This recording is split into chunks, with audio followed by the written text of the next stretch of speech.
Assalamualaikum warahmatullahi wabarakatuh. Selamat pagi anak-anak. Bagaimana kabar kalian hari ini? Semoga sehat dan semangat ya. Kali ini kita akan belajar materi kelas 5, tema 1, subtema 1, pembelajaran 5. Dan ini dia tujuan pembelajaran hari ini. Anak-anak, pembelajaran sebelumnya kita sudah belajar tentang hewan vertebrata. Nah, sekarang kita akan belajar tentang hewan avertebrata. Apa ya hewan avertebrata itu? Ya, benar.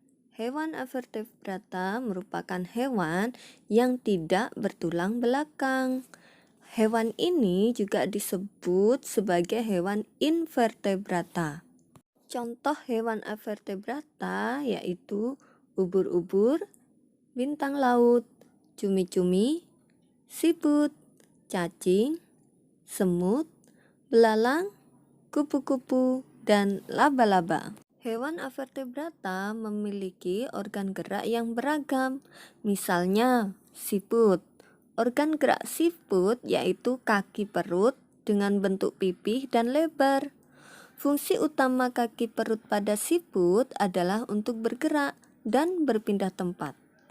Bagaimana dengan belalang, cacing, dan ubur-ubur ya?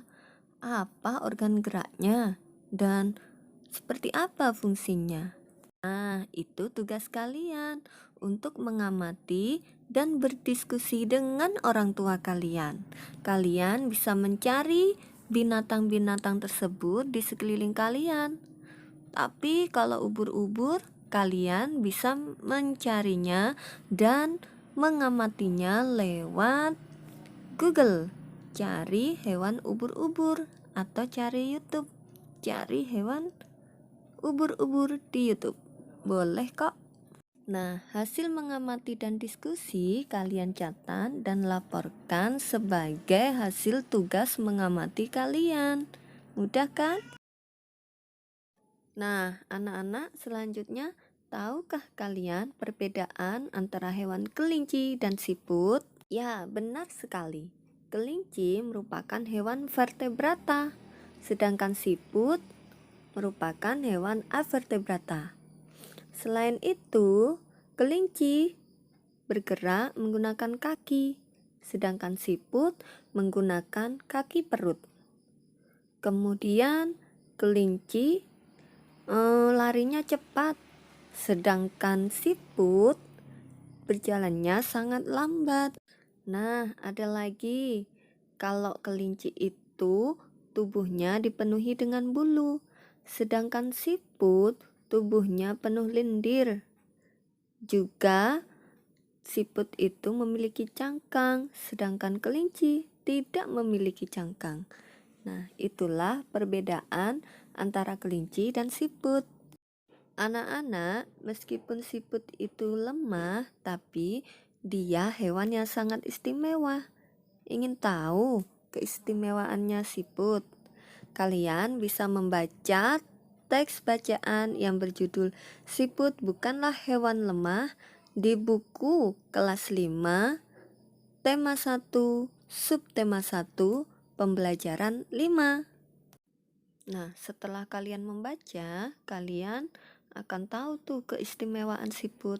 Nah, selain itu, yuk mengingat lagi cara mencari ide pokok. Cari dah tuh semua ide pokok dari paragraf 1 sampai 6, juga kalimat pengembangnya buat latihan kalian. Oh iya anak-anak, cerita itu tadi jika dibuat gambar ilustrasi atau gambar cerita pasti keren sekali. Namun, dalam membuat gambar cerita, kamu juga harus mengetahui corak gambar cerita atau corak gambar ilustrasi. Apa saja ya corak gambar cerita atau ilustrasi tersebut? Corak gambar cerita yang pertama yaitu realis. Realis merupakan gambar yang dibuat seperti keadaan aslinya, baik bentuk, ukuran, dan tata letaknya. Contohnya seperti lukisan ini nih. Corak kedua yaitu karikatur.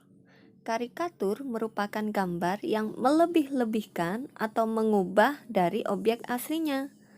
Gambar karikatur menyajikan objek dengan karakter yang lucu dan aneh. Biasanya, gambar karikatur mengandung kritikan dan sindiran. Corak yang ketiga yaitu kartun. Wah, pasti kalian sudah sering nonton kartun kan? Kartun merupakan gambar yang berfungsi untuk menghibur dan berisikan humor. Gambar kartun dapat berupa tokoh binatang atau manusia. Siapa yang suka nonton kartun? Ayo, aku. Dan corak yang terakhir yaitu corak dekoratif. Dekoratif adalah gambar yang disajikan dengan mengubah bentuk objek aslinya, namun tanpa menghilangkan ciri-ciri khasnya. Contohnya gambar di bawah ini nih. Nah, sekarang coba buatlah gambar ilustrasi mengenai cerita siput bukanlah hewan lemah. Kamu bisa memilih salah satu corak gambar yang tadi. Semangat! Nah, anak-anak, cukup sekian materi hari ini. Sampai jumpa lagi di pertemuan selanjutnya. Wassalamualaikum warahmatullahi wabarakatuh.